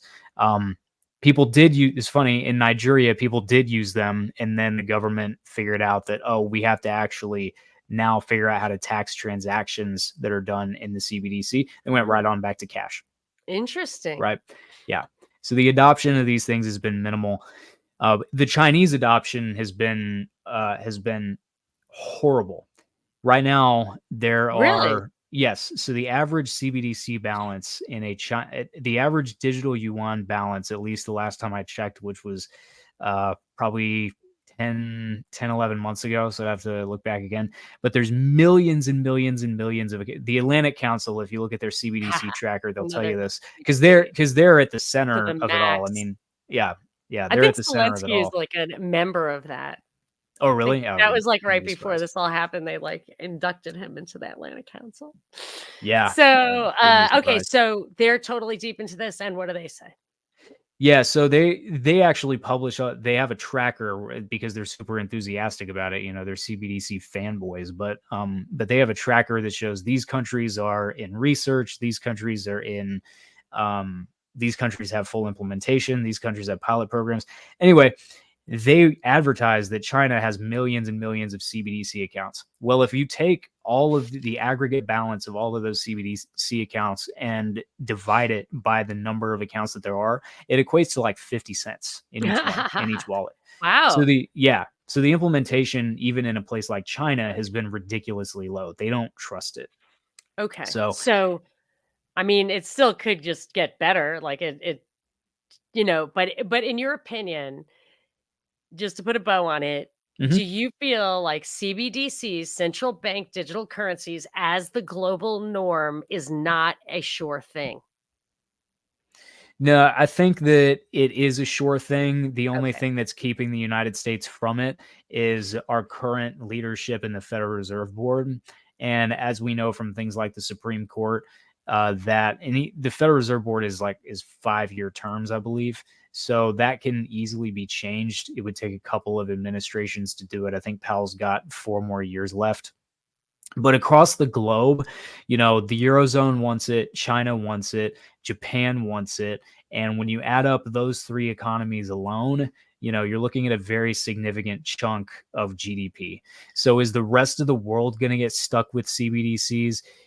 I would look at it in the same way as it took a lot longer for the dollar to lose convertibility within the country to gold than it did for the rest of the world. I would say that's the kind of track that we're on. Okay. We will be the last ones Okay. to, eventually they may Is that win. 20 years? Is that in your 20-year plan or even It could beyond? be, it could be, It could be 5, could be 20. it could be 5 to 10. I mean, I think it would take the major leadership currently at the Federal Reserve Board to expire, and not be renominated, which depends on a couple of election cycles. Kind of depends on which party, uh, is in power. So at least 5, because it would take that long for some of the current people who occupy those offices to even be up for reelection or renomination rather. So it would be at least 5 in terms of the Fed. Okay. And Alright. the ECB really That's still kind of soon though. As a minimum. I mean, that is kind of yeah, it soon is. as a minimum. Sorry, Jason. Yeah, but even actually, you may extend that to a decade, because even in the ECB where they actually do want it and everybody really Right. is on board, Taking a it's while. still taking years over Okay. there. So if they are at implementation in 5 years, then maybe it's more like 10 to 15 in the US, Well, something like that. seems to me, and I've always thought this, that Bitcoin is a stepping stone to a cashless society, and I do see banks and other like very mainstream, sizable business ventures accommodating crypto, whether it's banks making noise about that or Oh ETF or yeah, whatever. they already are. They're Crypto trying to do a is a thing. mhm. So that you might not have any information on this, and I'm happy to like reconvene it another time to talk about it if you want to. But the FTX thing to me, now I know this guy just got convicted, but I think Fall that guy. whole thing was a setup. The whole thing, like his dad, I actually went to school, and his father was a teacher of mine briefly. I mean, he doesn't know me, but like my impression is those guys have I just don't believe this story, and they were very good friends, both this guy's parents and Caroline Ellison's parents, with SEC chairman, former Yeah. SEC chairman, whose raison d'etre now is to regulate crypto. I mean, I just think this was a Mhm. massive psyop. I don't know how closely you're following it, but where do you see? I mean, do you A, it looks like you agree with me, and B, like this is probably about regulating crypto. Yeah, Which seems to me to be a stepping stone to the CBDC also. Like, it's gonna mhm. be an integrated system in my very amateurish opinion, so Yeah, so the idea is like, let's give you a bunch of shit coins, and then we're gonna we're gonna create the public opinion, we're gonna create the consensus by telling you, oh, look at all these shit coins. But there's good things about crypto, like the fact that you can transact it 1 to 1 pretty quick, over some network, and it's encrypted or whatever. So maybe you'll be a lot more likely to support this CBDC thing when we finally try to shove it down your throat. yeah. Yeah, so I think the FTX exchange, the story of how Sam Bankman-Fried made his money, like arbitraging Bitcoin prices In or Hong other Kong? crypto between different exchanges, is garbage. Like, it's stupid. It's a story designed to make the normal person think arbitrage crypto prices between exchanges. Well, there's 3 words that I don't know. Right. Maybe I'll And just he leave this up looks to the like New a York Times. garage entrepreneur nerd Yeah, guy. yeah. Yes, Looks like a I totally fuckwad, but agree, yes. It's not a yeah, good look. But yeah. I do yes, I agree with that, that it's, I didn't know that, but I didn't know that, like, you could actually look at that element of the story and call bullshit on it. I mean, I know he got convicted, but Mhm. I still He's think gonna get let out. yeah, I think there's gonna be some kind of appeal or whatever, but there was a nuance that kept coming up, like, he would say, "I never did anything illegal. All the stuff you're talking about was stuff I did in the international arm, Mhm. not the domestic arm," and all these, like, little details, and I was like, "I think they're going to let him out and say, 'Technically, he didn't break any laws. That's why we need more laws.'" Mhm. But he did get convicted, so I Yep. don't really know where it's gonna go from here. I assume it was set up for appeal because the judge did some weird things, and the judge is totally sketchy. I did a whole show on, like, the judges in this case and how sketchy they all are. Yeah. But yeah, you agree that I mean, I don't wanna put words in your mouth, but His parents are colleagues of Gary Gensler, who's just exactly. magically appears to be chairman And of the not just FTC. him. Like, Not just him, but the other It's one yeah, too. There's another SEC chair who's a Stanford Law School professor who I think I might even have had Greenfeld or something also as a professor, and then that name sounds Ellison familiar. is Caroline Ellison, in her that. family, His yep, father is in that her network. father's in that too. Yep. So, it works for Gensler. Ellison works for Gensler, if I recall correctly. I haven't Okay. refreshed my memory I on think that, you're but right. I think it's Ellison works yeah, I think Ellison you're right. works for Gensler, and SBF's parents are professors with former SEC chairs, one of At whom Stanford. yes, law school, where I went, which is I'm only saying I'm not like, I went there. I just mean, like, No, just for because full yeah, you know. disclosure, I was a student in that guy's class. I'm sure he would not know that, but wasn't even in my current name. But Um, that girl who kept asking about fiat currency and how it's garbage? no, it was Crim. It was Crim. I Yeah. was out of my depth completely. But anyway, so with these, I just and they have a very strong, however, fringy ethical thing. So I think that, I mean, he is on the stand saying, I would do bad things for the greater good. Like, Mhm. that's like a dog whistle to whatever cultish, you know, two-tier. Like, I even think Trump, like, he doesn't mind being a villain because he doesn't care what you think. Not What you, like, was he's a that hero too, but some yeah, people think he's a villain, but he doesn't care what those people think. what was their philosophy called that they were all on about? What do they Effective call it? It's like altruism or something? there's that effective altruism, and then there's that utilitarianism was Yeah. like the father. Yeah, like I did several shows on that. I did a series on it, but I on my remember it, that's own. probably why I rem Oh, yeah, oh, that's probably right. why That's it's in right. my You're a head. listener. Thank you. Yeah. But yes, so I just with that whole thing, I feel like it's these I am definitely not arguing that it's going to take a while. It does feel like it is the future of currency. And I do feel like this story and crypto, even from the very beginning, was all part of a very, very long term plan. It takes a long time. And we're still just getting the like, we're just peeking behind the curtain now, but it probably takes a long time for this stuff to get put in place. So I'm not in a Yeah. complete panic. Maybe I'll be dead by the time bad things happen. But then, then you got have kids and they'll have kids and I'll just so my only hope is God. I'm going with that. I just Me too. I Right just am now not gonna be able to save the world. me too, and, but also right now it's God, and then about 20 stories down, there's Jerome Powell, because I will say that for every horrible thing that the Fed is, he's continued to raise interest rates in spite of Christine Lagarde and the people at the Bank of Japan and Really? the people at the BIS and all these. Nobody wanted to raise Really? interest You think rates that's a in this last legit cycle. dispute? Interesting. Yeah, no, it I is think he did it to because save the dollar well, or the yeah, I financial mean, true. system. They could both be true at the same time, but you have to think about which financial system, because there are a lot of banks out there that make money off of arbitraging the interest rate between the US dollar and every other currency out there. What I mean yeah, go ahead. You can finish. Oh, no, you can go ahead. That What could be a rant.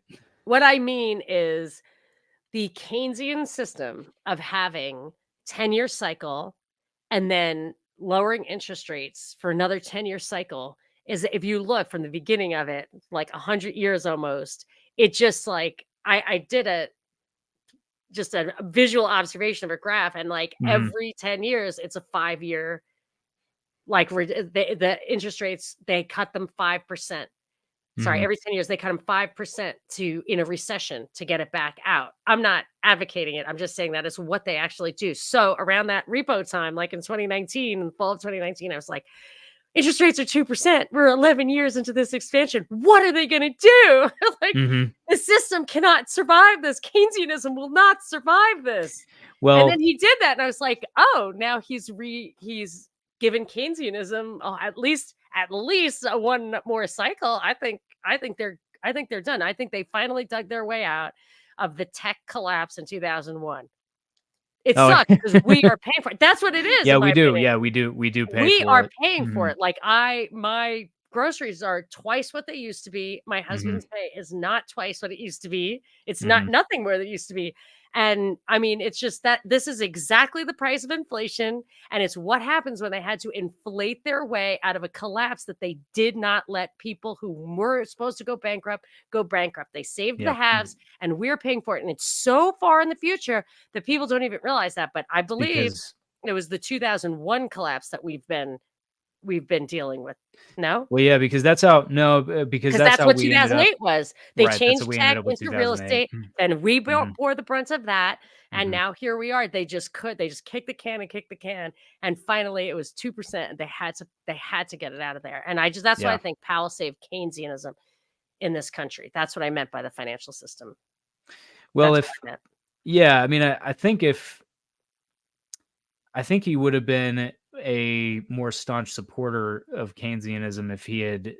So he had factions on the Federal Reserve Board this entire time. There's probably, there's doves and hawks, and there's been a group of doves on his board ever since late 2021 when this whole thing started, who really wanted to stop.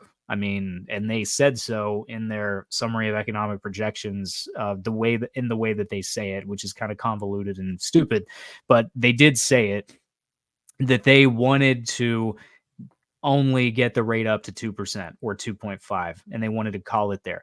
These are supply chain. The line is these are supply chain issues. They're Mhm. going to work themselves out. This is all because of COVID, blah, blah, blah, blah, blah. And Powell, in his own way, without explicitly saying I was wrong, he has said something to the tune of I was wrong a few Mhm. times. I remember And that. he said I said inflation was transitory. It wasn't. Now we're doing what we have to do to bring it down. And I'm going to keep doing that until I see inflation get back down to 2%.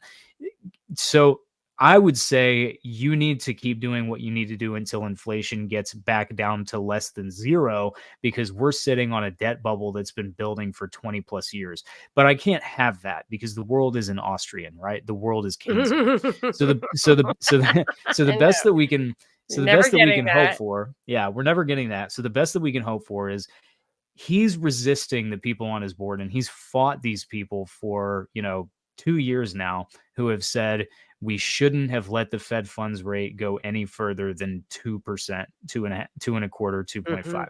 They were ready to stop at two and a quarter, 2.5. Christine Lagarde never wanted to raise interest rates, and she's had to, because if the Federal Reserve raises interest rates and the eurozone does not, then the eurozone has capital flight.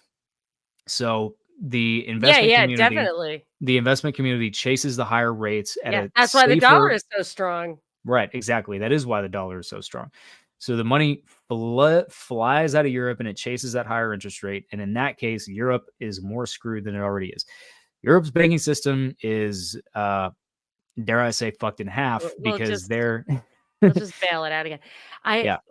um so I don't but even. why hasn't the economy collapsed? Why haven't we experienced a recession? Because why? It's I hate This to use year. yeah, yeah. So I hate to use a phrase that was coined by Greenspan, but it's unfortunately. So The demons, unfortunately, the what was it? The ghost in the machine? What did you the say? maestro. Oh, because what is the but what's Oh, that thing of the phrase randomness? is long and variable lags. I don't There's know what. also that's the phrase that you're saying that's the phrase that you're citing, long and Yeah, variable lags. Because there's long and also variable that thing lags. about like, Keynes, like, why do we have ups and downs in the economy? And it's, like, because of the nature of men's souls or some stupid Oh, animal nonsense. spirits. Yes, That's Keynes. Yeah. animal spirits, very God. good, very good. So, wait, Yeah. so long and variable lags, is that your answer? Um, I hate to say it, but I mean, uh, that's interesting to me if that's your answer. yeah. So when the Fed, so we've had one significant credit event since, or kind of a credit event since the rate hike started, and that was the spate of regional bank failures that happened earlier this year, March, April of Mhm. 2023. These things take a lot of time to play out. Really? So if you think To, like, about work through the system, you mean? to work through the Or play system, out, like, as a bankruptcy? To work through the no, system. no, to work through the system Got it. for sure, yeah. So if you think about what happened in Hmm. the last major cycle, the one that was actually allowed to play out, the the housing cycle, so the Yeah. building of new housing and the price increases in the housing market, those stopped in July of 2006. Now, you have the first mark of the credit crisis where the Eurodollar market, which is what we talked about in the last episode, really broke down. And you saw the way that you could see that was that the LIBOR rate was trading way and above where Fed funds was. And that's how you know that it's really, really hard to get a loan in the Eurodollar market. It's not quite that way anymore because LIBOR has gone away. LIBOR is not published anymore. But anyway, so the Eurodollar market started to break down and show signs of that in August of 2007. So you've already got a year between the housing market, the wheels start to fall off of the housing market. Over the course of that year, these subprime mortgage backed securities that are being used as collateral all over the financial system are being called into question, but they haven't taken a nosedive. The financial system hasn't collapsed, so they're obviously still being used. Okay, there's a whole year between the rate of increase in the home prices and the whole housing market stopping and the credit markets freezing up in August 2008, or excuse me, August 2007. Then after that, you don't get the failure of Bear Stearns until March Mhm. 2008. So you're a year and a half after the housing cycle starts. I mean, And I'm this, not by the thinking that way, we have that kind of collapse coming. I no, just no, no, they'd I'm have not to either. really I'm just try hard to get we need Hank yeah, yeah, Paulson yeah. back at the helm. No, I agree, and I say that it could or couldn't be. Um, Right, I don't actually think that the severity of the crash is usually a function of how large right. the load of Bubble. private debt is in the Right. economy, and that load for the United States has not grown all Oh, that much. oh, interesting. So yeah, Oh, that's we have a great. crap ton of government debt. Yeah, but it's No private two. debt that makes the difference. Interesting. I would love Yeah, to hope that we're not about to have just a terrible couple of years. I mean, we've what? had Yeah. enough of that. What, do you have any hope that we are going to avoid a major recession? No, no, not really, no. You have no hope that we will avoid we are in for a major recession in your opinion. No, like 95%, yeah. Wow. Uh-huh. So, yeah, and I'm just using the last cycle as a reference because this is something that could be, rates got all the way down to 1%, and so you could look at that as a hair trigger, like, "Oh god, as soon as the Fed starts to raise rates even a little bit, we're off a Yeah, cliff." that's what But the I Fed thought. Yeah, but the Fed started to raise rates in 2005. Okay. And then you got the housing market stop in July Mhm. 2006. Then you Okay. get the credit market first freezes up in August 2007. Bear S Stearns, March 2008. Lehman Brothers, a full 6 months later, September Right. 2008. The GSEs, Fannie Mae and Freddie Mac, are October 2008. And then you start to really see the unemployment rate go up in early 2009. So, okay, so I'm gonna ask It's you like 3.5 3 years, right? questions, and then we're done. Okay. I'm actually past my expiration. I expect my Yeah. Sorry. It's household been to an no, hour that's and okay. I 42 expect minutes. my household to erupt in noise and barking at any minute when people start coming home. Okay. So, my 3 questions are, typically in a recession, or if you wanna say what you expect right now, but typically in a recession, what would you expect, uh, the magnitude of changes in, um, employment, the Dow, stock prices, and real estate prices. So in a recession that is coming now, in the past, is there a 10% drop in real estate prices that lasts for, 5 years and, Mhm. you know, unemployment goes through the roof? Like, do you have any numbers to attach to those? You know, Yeah. how that So normally goes? Yep. So I'm expecting real estate to probably to be quite honest with you, I'm expecting in most markets real estate to not go any lower than, or excuse me, to not drop any more than 5, 6, 7%, Ah, which that's is pretty great 'cause I just normal bought a for, house. yeah, yeah. I Ouch. bought one in 2021. So, You yeah, it's you need pretty a normal. house. I Yeah. had to live somewhere. Gotta live somewhere, exactly. So this last housing cycle that peaked in 2007, and then troughed really in about 2010. 2011. It takes a really long time for housing to correct, but that was out of the ordinary. So usually, if you just look at the Case-Shiller home price Mhm. index, or if you look at the average the median new home sale price in the United States, and you look at previous recessions, they don't really move down a whole lot in your conventional garden variety Okay. recession. So there's one. In With the stock market, I think that we have seen such a blowout in stock valuations that we're primed for something like 45%. No Uh, way. I You I think the actually market's do. gonna go to 22,000? Would that be the Dow? I'm thinking like Yeah, let's say the Dow. S&P. Yeah, Okay. I only look at the Dow, so it's Okay, well, let just me look at what the Dow is right the now then, generic. It's because I never look at that one. 34,000. It's 34, so Right, it went down to 19 in March of 2020, mhm. but by the end of the week, it was up to 22. But in March, it went from, like, whatever it was. It was basically 40% or 35% off that day. You really think there's a 40% correction? That would be unprecedented. Well, not the Dow. I was thinking Right, along the lines of the Nasdaq. right, So stuff that's more because volatile. Yeah, so because tech valuations Yes, specifically yes, yes, have yeah, gotten so far into the stratosphere, I would say that yeah, on the Nasdaq. The Dow Jones, okay. no. The I'm Dow thinking, Jones, I would like, the think stable maybe, big stuff.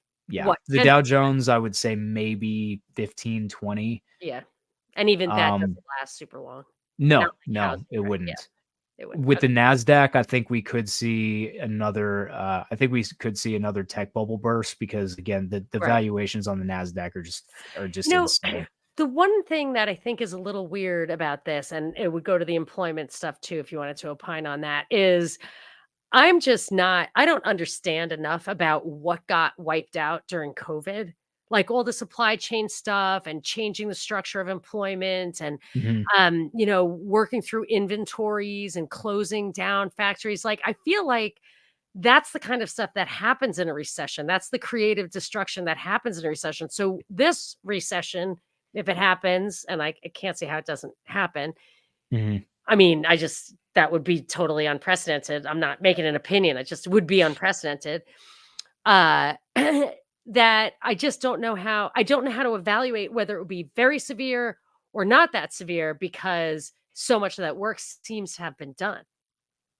Might have Yeah, been done. I shouldn't say seems to have been done. yeah, It might have been done. I don't understand it. I didn't understand the employment thing. I didn't understand the supply chain issues. It seemed very contrived to me, but they certainly worked through a lot of inventory, closing everything down for a year and a half. So, they did.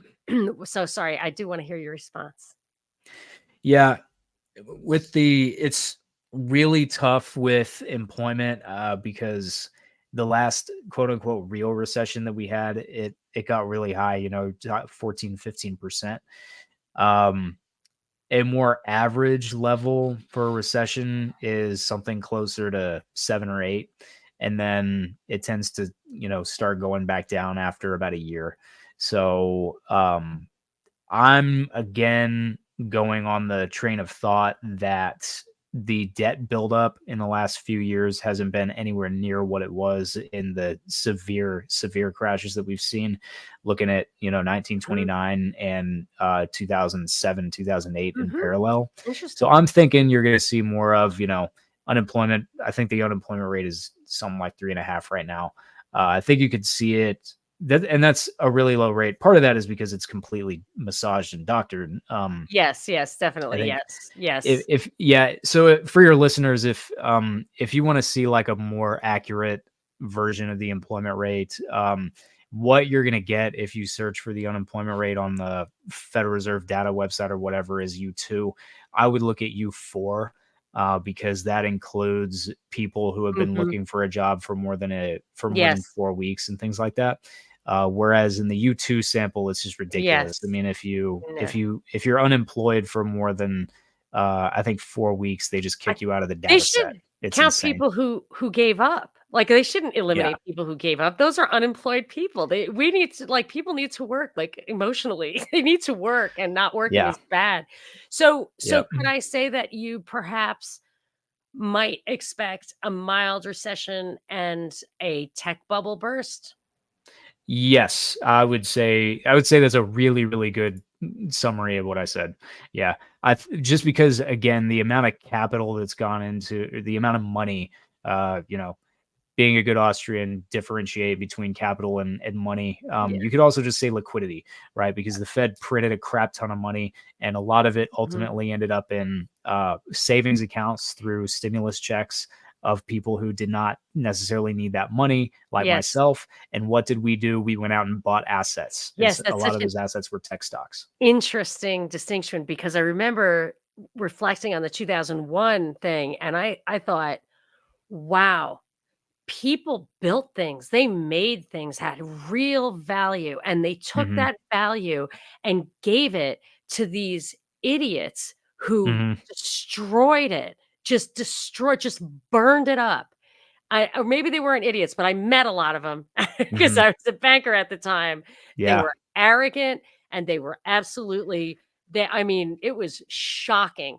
And I remember I kept saying the same thing. It's like, I don't know how to value this. Like, Hmm. don't ask me to value this. Like, just as a grunt, I'm like, I don't, you just have to make up the numbers that I will put in this spreadsheet and I will give it to you, but I don't know how to value this. And people would laugh at me. You don't understand tech. I'm like, okay. I didn't, but it was the same thing with Bitcoin. You can laugh at me because I don't own any Bitcoin, but I didn't get it. And then I remember thinking like they took real value and just dumped it in the bottom of the ocean.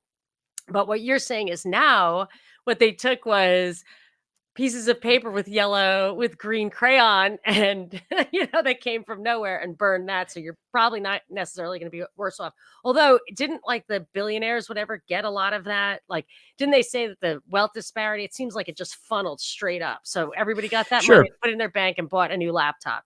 Well, if And yeah, that's well, if fine, you and then have if it blows up on top, if Microsoft loses some of that money, like maybe it's not the end of the world.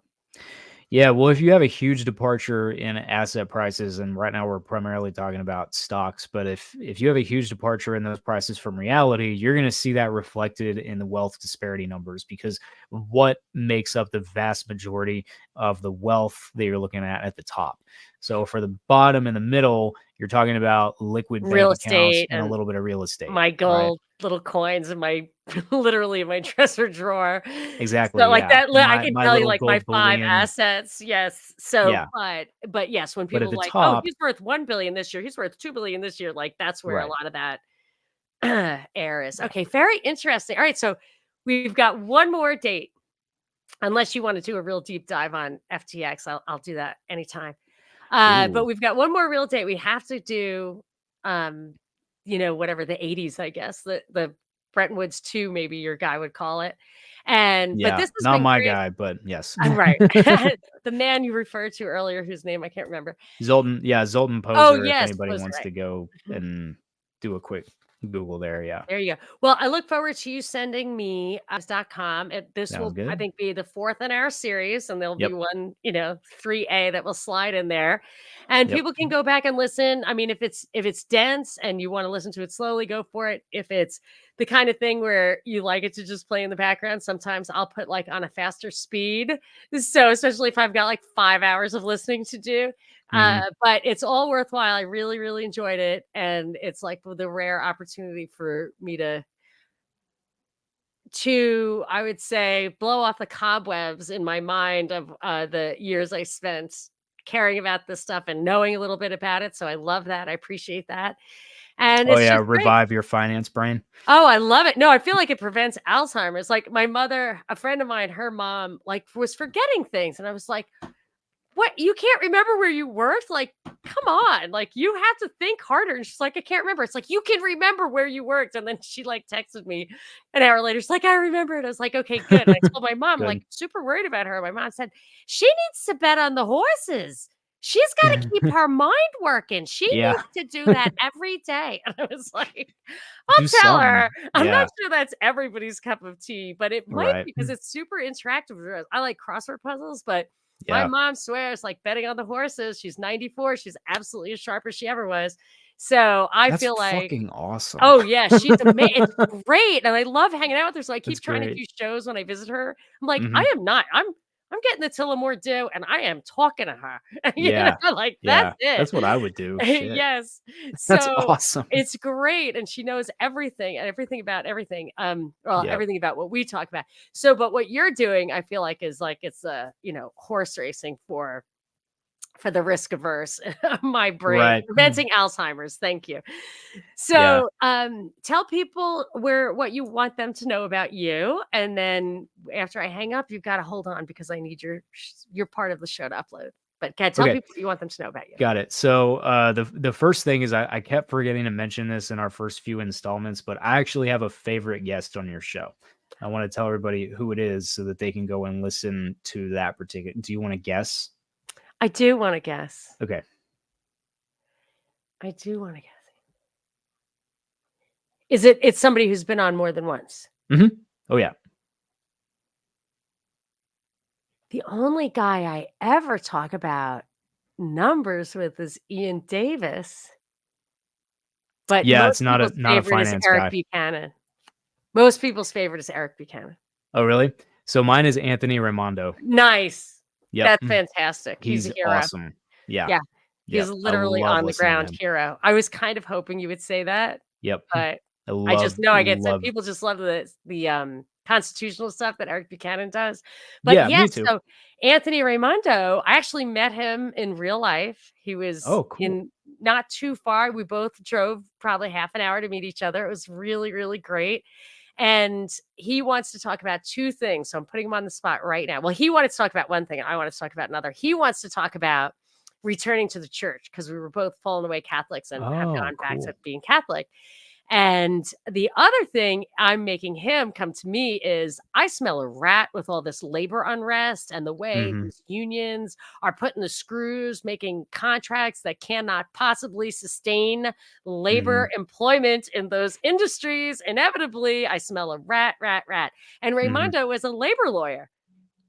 Yeah, he And he has was. such integrity, and courage, he's gonna lay it on the line. He doesn't have to Yep. be right, but just trusting somebody to tell you what they really think, especially Mhm. from a place of actual knowledge and experience. Yeah. I don't care if that person is a card-carrying communist. I Yep. wanna hear Me what they neither. have to say. Full stop. And Yep. he's not anymore. He's not. I don't think he ever was. There's He a used to be a Democrat. and we know that you will talk to a card carrying communist because you have Kuzmarov on the show. So, you know. And, I like talking to him Yeah. because I we like have listening. so much common ground.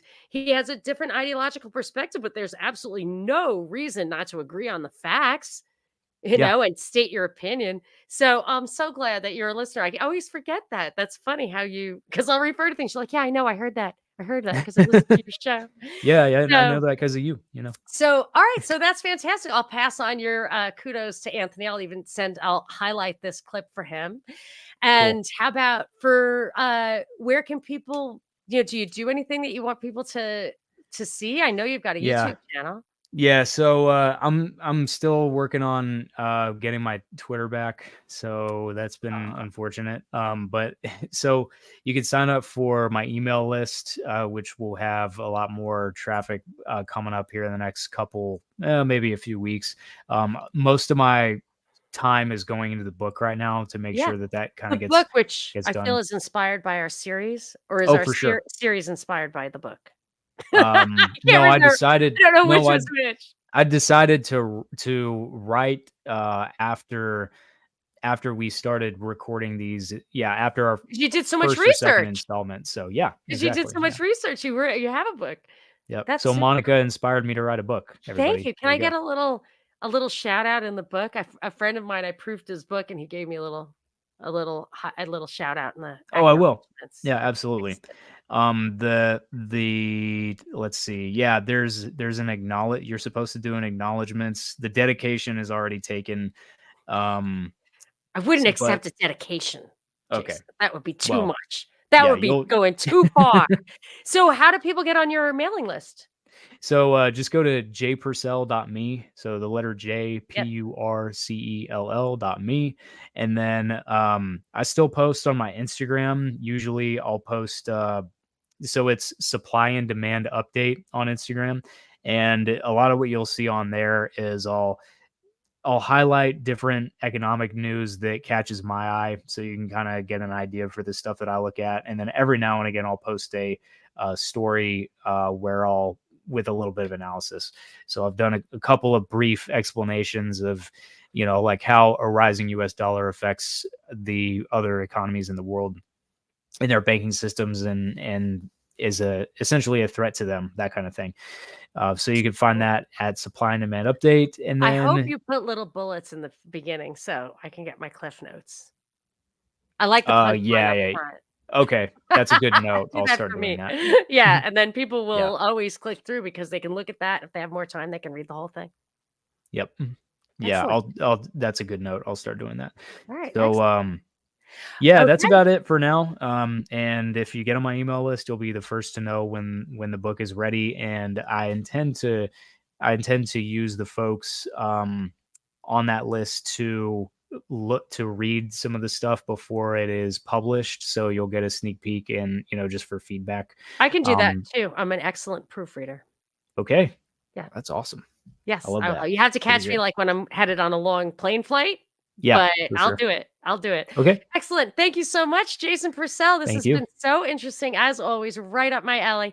Thank you all for listening. This is Monica Perez, and you have been listening to Deep Dives.